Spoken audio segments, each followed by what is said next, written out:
Au début, on me disait cet univers villageois est un peu limité, tu trouveras jamais assez de sujets pour tenir la distance, mais comme vous l'avez observé, c'était sans compter sur la rumeur de la planète entière. Désormais, tous les villages ont un pied dans la vie mondiale, une fenêtre, un vasistas ouvert sur ce que font les autres, et donc le risque de se retrouver à court de sujets n'est pas très grand puisqu'il en reste un inépuisable qui est celui des rapports entre la vie locale et la vie générale. Les grands thèmes de l'heure en somme, sur lesquels chacun a son opinion, mais les villageois, et c'est là que je voulais en venir, sont des gens souvent très humbles quand ils parlent des grandes questions qui agitent les médias. L'une des choses qu'on entend le plus souvent est « j'ai bien entendu ce qu'ils disent, mais je n'ai pas d'idée là-dessus, ils doivent bien savoir ce qu'ils font, c'est pour ça qu'on les a élus, ils sont plus instruits que nous ». Alors cette solution préalable fonctionne encore très bien. Dès qu'un type au bar, en voyant apparaître à la télévision une tête connue, dit « ah celui-là je peux pas le blairer », il y a toujours quelqu'un d'autre pour lui répondre, c'est quand même une tronche, hein, figure-toi, il t'a pas attendu pour savoir ce qu'on doit faire. Au passage, je me permets de vous faire remarquer une chose, c'est que dans le peuple, il y a souvent confusion entre ce que l'on sait et le jugement dont on est capable, pour sa propre gouverne et pour le gouvernement des autres. Pour prendre un exemple familier, je ne vais pas citer le président de la République, car sa compétence n'est pas indiscutable, il n'a pas surclassé absolument tout le monde sur le plan universitaire, non, je préfère prendre le cas de son conseiller de l'ombre, là, que tout le monde connaît, puisqu'elle a été conseiller de l'ombre chez Mitterrand, chez Sarkozy, chez Hollande. Oui, c'est ce fameux monsieur avec un nom en I.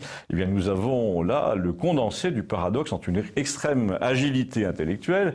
Il est sorti premier de Polytechnique et troisième de l'ENA, et parallèlement, il n'a jamais cessé de proférer des âneries qui ont choqué les foules.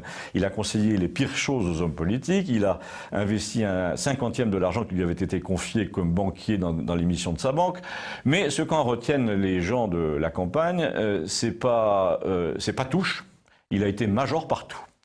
Donc c'est une tronche, et les gens qui critiquent n'ont qu'à en faire autant.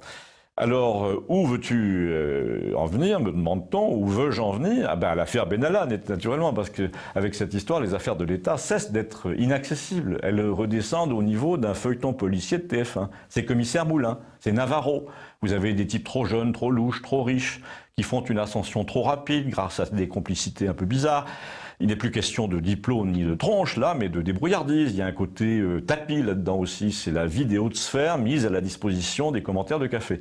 Et on peut dire que les commentaires vont bon train.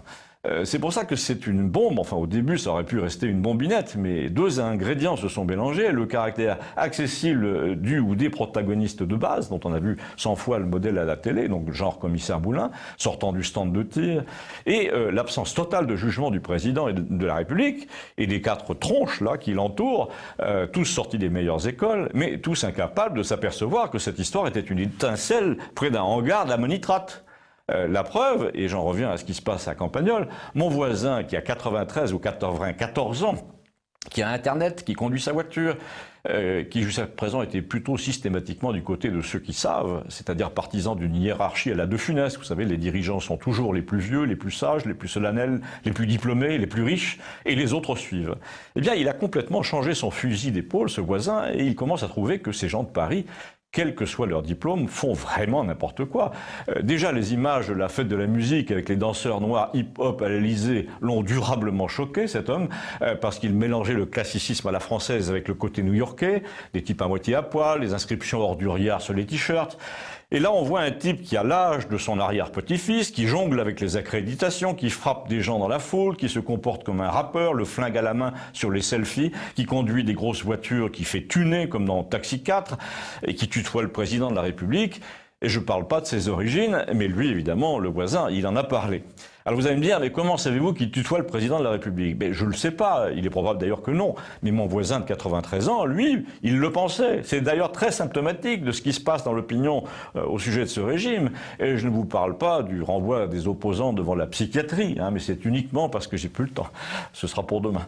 À demain donc, abonnez-vous, merci. Comme ça, vous ne manquerez aucun épisode. C'est sur YouTube sous le nom Campagnol TVL. Merci.